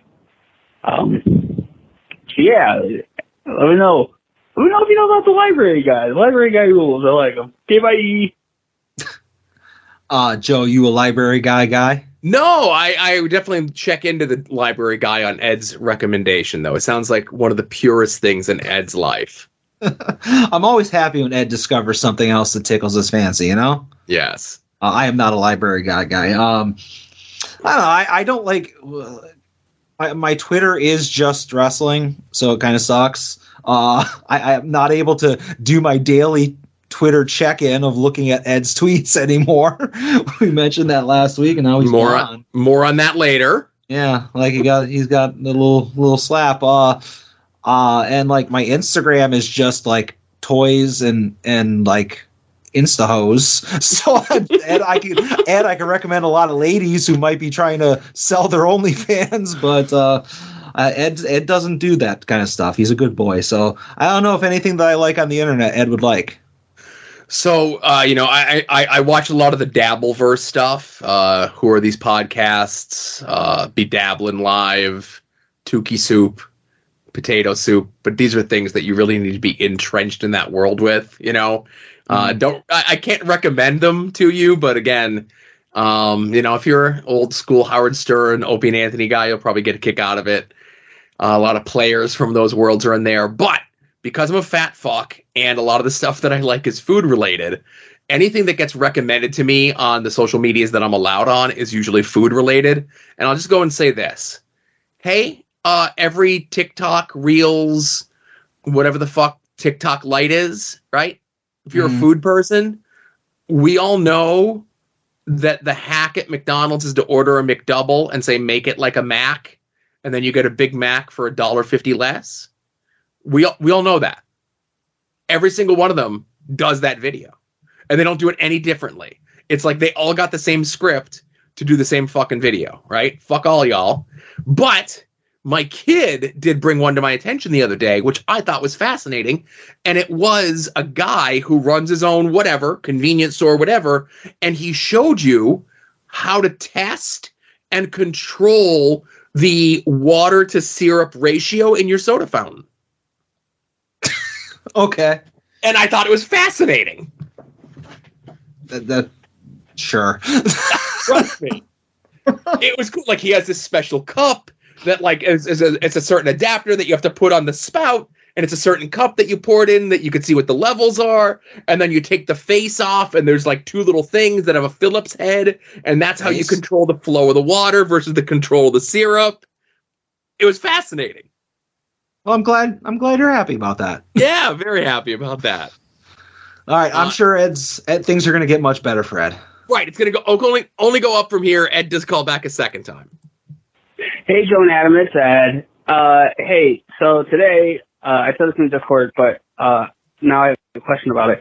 So I realized today that I'm driving 7.5 hours to Philadelphia and 7.5 hours back by myself to go see DDT with Brett and Deej.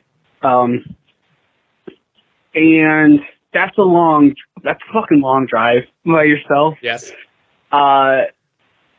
So, like, you got any advice on, like, how to make that less boring? Or, like, how to, make sure you're awake and paying attention I know Brian Kendrick said that he did like a 12-hour drive once and he just kept jerking off in the car, but that seems illegal, and I also don't want to take life advice from Brian Kendrick on account of him thinking that the Holocaust didn't happen and that Sandy Hook was fake. So, like, do you guys have any advice that isn't jerking off for 7.5 hours? And, you know, if anybody's listening that has long road trip advice, you know, just tweet at me. I won't be able to respond for a couple days, but I'll see it. So, yeah, give me any long road trip advice, because this 15 hours round trip by myself. That's going to be, I don't know. At least on the way back, I'll have At Odds with Wrestling to listen to. KYE.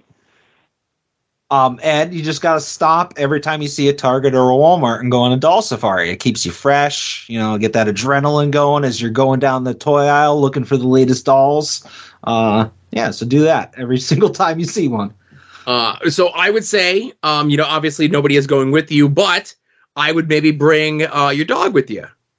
Might add a little extra time, but at least it'll be a fun companion piece, right? Well, what would the pupper do during the wrestling shows? He could maybe, I don't know, Ed could get a vest and say that it's his service animal. There you go. Okay. We're picking up what you're putting down. Yeah. Also, I would say, you know, I'm a music guy, a podcast guy. I always listen to podcasts. May I recommend for your travels, whether you've listened to it before or not, The Lapsed Fan, the lamentable tragedy of World Class Championship Wrestling. To have Fritz yelling at you the whole time to stay awake. To go with your Fritz Von Erich action figure that you'll be getting soon, hopefully, based on his appearance in the film Iron Claw. But the other thing, you know, obviously you could always do cocaine, allegedly. To stay awake. Yeah, can't fight that. I mean, that's perfectly good example of something to do. Allegedly. All right, Ed does call one more time. Oh, all right, I'm sure this one will be good. Hey, Joe and Adam, it's Ed. Just quick update. You can't at me anymore on Twitter. I mean, you can, but I'm not going to see the notification because my account's suspended. Because I guess on this app that's the bastion of free speech, you can't say that an aging rock star should split his wrist anymore, and you can't say that a right-wing talking head should be murdered, and you can't say that every state representative should be locked in a building and set on fire, and you can't say that you and your friends would have beat a billionaire sociopath brains in with hammers. I guess you can't say any of this because free speech is illegal in America. Okay, bye. So, is there light at the end of the tunnel for people like myself and Ed who have had our accounts suspended for no reason whatsoever? Yes, clearly. Yes, there is. So, about a week or so ago, there was a bunch of journalists that had their accounts suspended. Like, there was like 6 of them that all just had, like, same day, all had their accounts suspended. No notice, just like what happened to me, right? Mm. I'm still appealing mine. We're coming up on 3 weeks of my account being suspended. I keep submitting the request. They come back and they say they can't verify that I'm the account owner. So they have me click in to send a link to my email. Then I open the link to my email. Then I have to do one of those CAPTCHA things, right? Yeah. Sometimes it's 1, sometimes it's 3 of them that I have to do. And they say, okay, we're able to verify and confirm that you're the account owner. You can go ahead and submit your request. We'll get back to you in 3 to 5 days. I don't hear from them. They close the ticket, wash and repeat, right? Yeah. Now, 2 things with that. I bring up those the journalists that got their accounts suspended and me, what I'm going through regarding this. So just the other day, when Adam had me send to him the Joe Sposto selfie of the week for the Patreon, as soon as I attached the photo, I immediately got a pop-up that said, wait a minute, this account normally doesn't do this. We need to verify that you're an actual human. Okay, Yeah. I send pictures all the time to that account, right? Yeah, sure. So I do the thing. I send through the email. I get the verification. I do the CAPTCHA. You're good to go. And I'm able to send you the picture, right?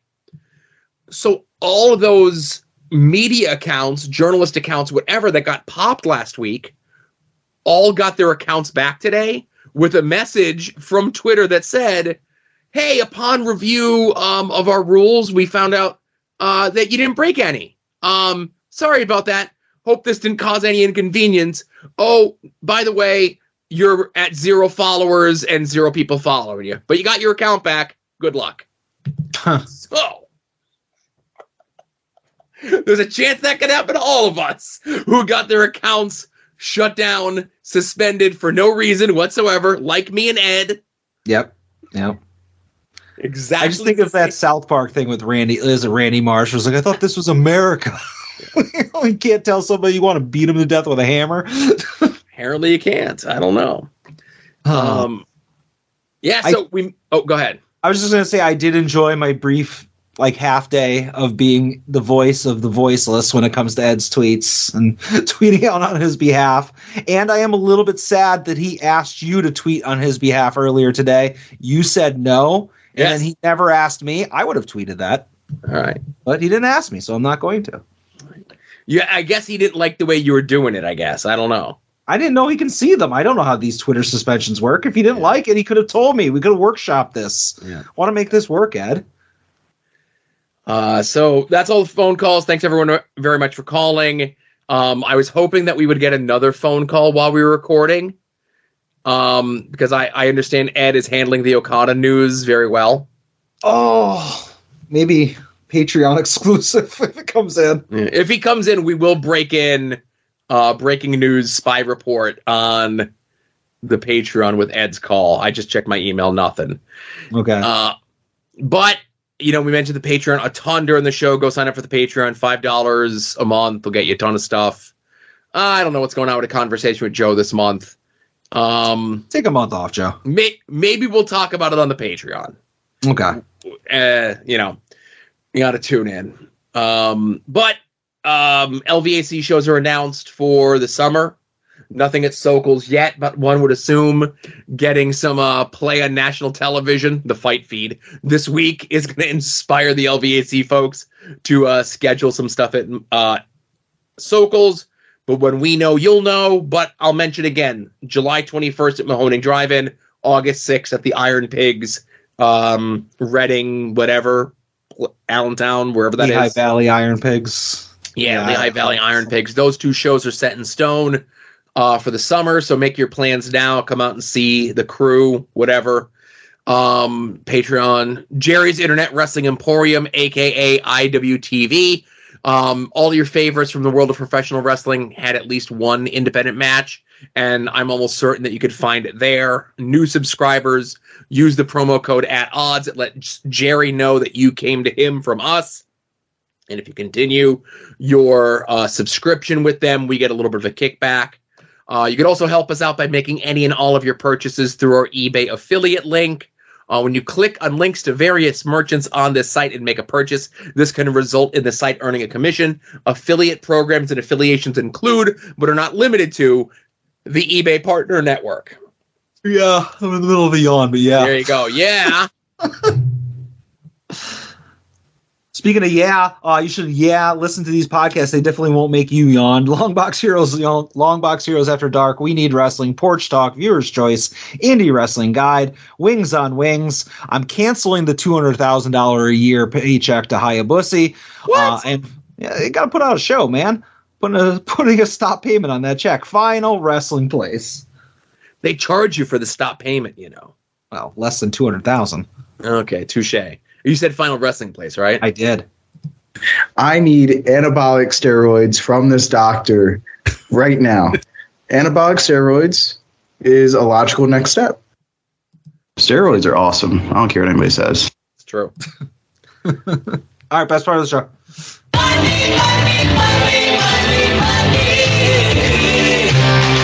Some might cost a little. Some might cost a lot.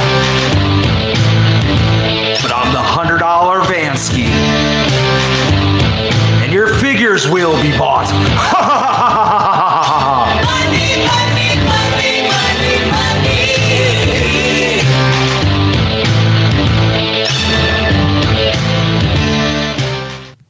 Hey, Joe, did you buy anything?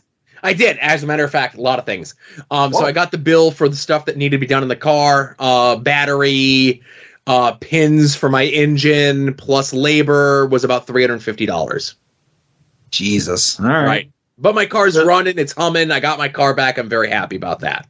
Should have just thrown the car out, got a new one. That was my No, that's a car payment. So again, if I can get another at least month out of that, then we're good to go, right? Yeah. I did buy other stuff. How many things did you buy before we get into the other stuff? I haven't done a couple things, but I'm going to be relatively quick with most of them. I will say, speaking of car things, if you remember my troubles with my Jeep. Yes. That I had previously, and they all started from going to a mom and pop garage to get my oil changed. That your mom got the gift certificate for. Correct. Exactly. Now, keep in mind, that was, maybe a month ago? And I probably put 100 miles on my Jeep, maybe 200 miles, whatever. I don't go very far. The check oil light came on. So it could just be that, I didn't actually do the dipstick gimmick. It just it says oil change needed. So I'm like, well, it could just be that they didn't reset the thing that tells the car that it just got an oil change, or it could be that they fucked up the very basic task of changing the oil. Rest assured, I won't be going there to have them rechange the oil. I'm just going to write this entire thing off as a loss. But I figured since you mentioned a car, I'm going to mention this as a follow-up here. All right. Yeah. But it's okay from there? I mean, it drives. It hasn't overheated since the last time we talked about it. So other than that, I think it's not hemorrhaging fluids anywhere. It was a perfectly healthy baby boy before I took it to them, so I don't think they did too much to it, but it's all right for now. And like I said, now that I'm working, I'll just throw it out, buy another one. I don't care. Speaking of weekly purchases, I did pre-order the WCW Roddy Piper Funko Pop. The later era Roddy Piper one that just got revealed a couple days ago.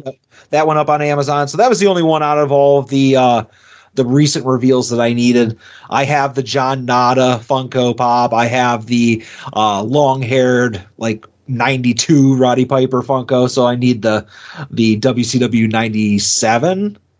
I guess that would be. But yeah, I needed that. So I ordered that. I'm on the fence if I'm going to order the Jay and Silent Bob Major Bendies. I am pretty much out of the Bendies game, but those are cool. I might get those. Yeah, it's up for 3 weeks, so you got plenty of time to make a decision there, Yeah. I have one other thing, but I'll throw it back to you. So I pre-ordered the Stink Sheets first official t-shirt. What a great fucking commercial. Yes.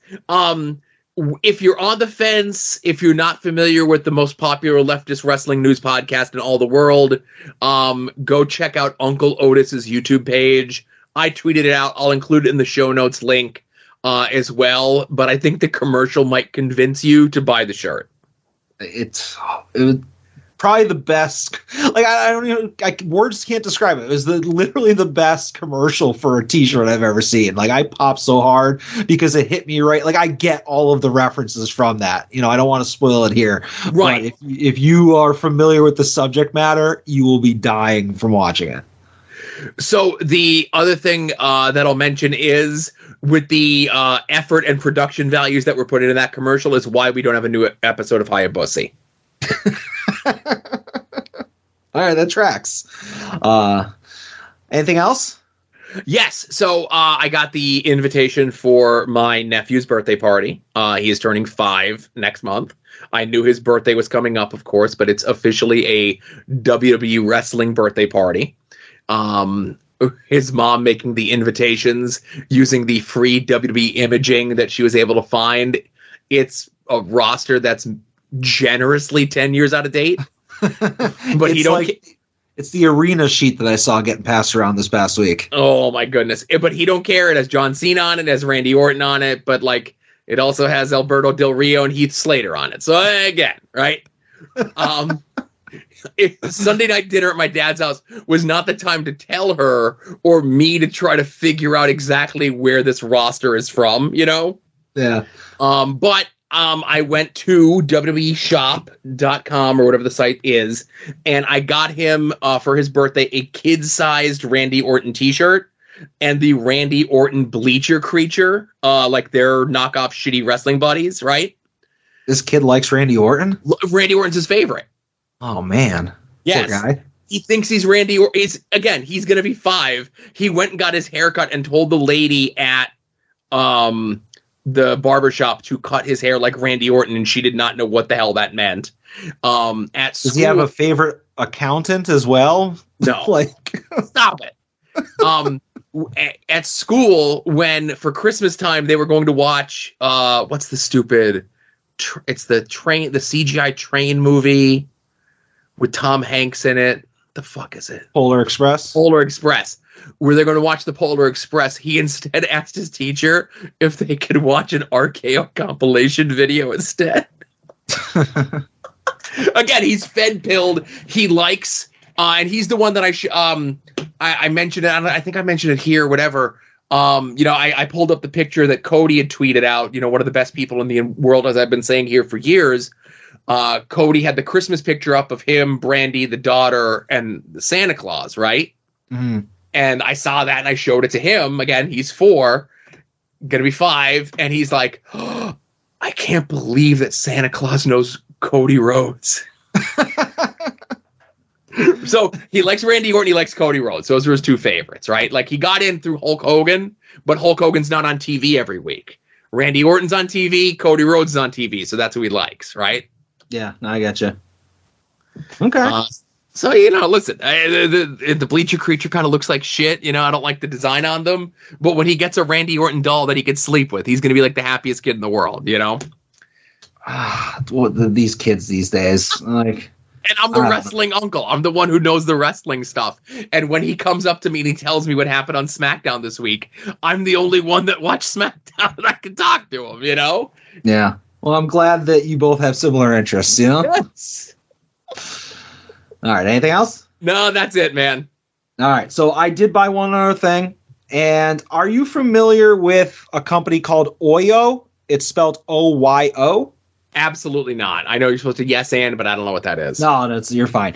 So it is a company that is now defunct, and what they basically made were knockoff equivalents of Lego minifigs. Oh, okay. But they were sports based. Like they had the license. They had NFL, MLB, basketball, hockey, all that stuff. So you would basically, if you wanted, like, okay, I want to buy an Aaron Judge Lego minifig, so to speak, you would get it from Oyo. All right, follow me so far? Yes. And the company was around for about 5 years, and their distribution was very weird in that if you were a top guy, like, I'll put this in wrestling perspective for you. Like, if you were your Jon Moxleys, they would send those Jon Moxleys all over the country, but your let's just say Chuck Taylor, for example, instead of sending them all over the country, they might just send them to to Kentucky, where Chuck is from. Mm-hmm. And they would make significantly less of them. And that's kind of how they did the Oyos, where they would basically say, okay, we're only going to send we're going to send the majority of the Yankee ones to New York. But then if somebody wants an Aaron Judge, we'll send a couple of them out, a little bit to California, a little bit to Texas, but like just the heavy hitters. But they made like all of the job guys in sports as well. But they made so few of them that because they're like, we're not going to send, the Yankees' third string catcher all over the country because it's not going to sell. Does that make sense? Right, but you need those guys to fill out the roster. There's going to be people that want to be the completions of them, but somebody in Kansas City doesn't care, but people in New York will. Yeah, so long story short, when this company existed, they had population reports on their website. So you can literally go there and it would say, okay, Aaron Judge 2017 Oyo, we made 2,000 of them. But then it might say, in this case, Nick Swisher, who is a player I buy a lot of stuff for, it would say Population report 100, just to give you an idea of the range, because they're like, okay, Nick Swisher isn't going to sell as many as Aaron Judge, so we're not going to make nearly as many of them. And then they would primarily just sell the Swisher at like Yankee Stadium or at like, wherever he plays. They wouldn't send that one to Walmart because, grandma's not going to buy a Nick Swisher figure. She's going to buy a Shohei Ohtani and Aaron Judge. You know what I'm saying? The heavy hitter guys. Right. So long story short, there were 4 Nick Swisher Oyo figures, and all of them had a population where there was less than 200 made of each one of them. I think like the Yankee one, there was around 210 or something like that. But he has 3 Cleveland Indians, now the Guardians. And each one of those was like, okay, they only made 150 of this one. They only made 100 of this one. They only made like 80 of this one because, again, they're like, okay, it's the Guardians. It's a team that nobody cares about. Doesn't have any fans, and it's a player that's like a bottom tier player. So it was hard to track down these. And so I owned 3 of the 4 of these figures for probably the better part of 6-7 years.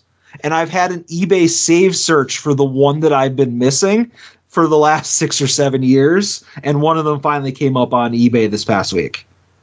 So I'm going to actually just send you a picture of the ones that I have, just so you can get an idea of what they look like in package. They're just like Lego minifigures, but you can see kind of like the boxes. And like I said, the one that I was missing, nothing fancy about it. It's just literally a different jersey, because just like any repaint. Okay, I like those boxes. Those are cute. Yeah. So this is the one that I just ordered on eBay. It's a stock photo. But I'll be honest with you, I paid like $15, 1.5. So it's like nothing. But it's taken me, 6 years to see one for sale because there's so few of them. So, and now the company's out of business. Who knew that making Lego knockoff figures and only distributing them in small parts of the country or whatever was not a sustainable business model. But because of that, they're just kind of like, they're super rare, and some people like them, like me, and some people don't give a shit. But I have all 4 of the Nick Swisher ones now. Well, again, it's good to complete a collection, and obviously of all the things that I could have guessed was even a thing that could be a collection, I had no idea that this was even something that was in your collection. Like this is the first time that you've ever mentioned these things. Yeah, because when I bought the other 3, we weren't doing the podcast, so that's how long I've been looking for this 4th one. Mm-hmm. And like a lot of times, especially if it's a player that, again, is not a big seller, they might only sell them at the ballpark. So like you might have had to go to Progressive Field in Cleveland to buy this one because they were like, well, what's the point of sending it to Walmart? Let's just send them to the stadium because we're not going to make a lot of them. So that's why it's been hard to track this last one. And again, I would assume that this could be stuff that, it's only at the ballparks. And if they don't sell, then they could just like be in a warehouse somewhere forever. It could, yeah. I mean, you never know what they do with the liquidation of those things. I know, like, for example, in that picture I sent you, there's an Aaron Judge Scranton Rail Riders one. Yeah. And literally the only place you could buy that one was at the Scranton Wilkes-Barre Stadium. So it was easy for me to get. But people were gobbling them up and selling them on eBay because if you're a Yankee fan who lives in Florida, for example, you're not getting one of these in a store because, again, Kmart or Walmart or Target is not selling Scranton Wilkes-Barre Rail Rider stuff. Yeah. So really weird distribution on these. The company's gone. I literally have everyone that I possibly want now, which is literally just the 4 Swisher ones and 1 Aaron Judge one. Well, again, I'm proud of you. I'm glad that you were able to like close the book on a collection. Yeah, and thank you. I've ordered this thing twice before. Now, like I say, that one hasn't popped up in eBay in 6 years. That's a little bit wrong. I've had them come up, and one time the guy sent me the wrong one because, as you see, they're very similar. There's just different. Like this might be a white jersey, and this is a gray jersey, and this one, whatever. He had just used an old photo and sent me the wrong one. So I was like, all right, nope, this is getting back to you. He's like, oh, are you sure you don't want it? I'm like, nope, I'm looking for a specific one. And then another time, like I bought the item, like a week went by, the guy never shipped it, and I messaged him. He's like, oh, I can't find it. I'm like, damn it. So there have been some occurrences where the eBay save search is dinged. But this is the first time where, well, I don't know, Joe, I haven't gotten it yet. Let's right. But like, hopefully this will put a bow on this and I can finally delete what might be one of my oldest save searches, you know? Let's hope third time's the charm. Yeah, exactly. But that's all I got. Like I said, spent $15 on that. I bought a Funko Pop and that's been it. Awesome. One of these days, I know I've mentioned it, we have to go over like what our save searches are for eBay. I know you've probably got like dozens, if not, into the hundreds, but I've got like maybe 12. Oh, I'm not even going to look right now, but I've maybe 50. Yeah. That'll replace Conversations with Joe this month. Okay, there you go. Good. Well, nothing could replace this episode. Thank you very much, everyone, for listening. This was episode 276 of At Odds with Wrestling. For Adam, this is Joe saying, be safe out there and enjoy some wrestling.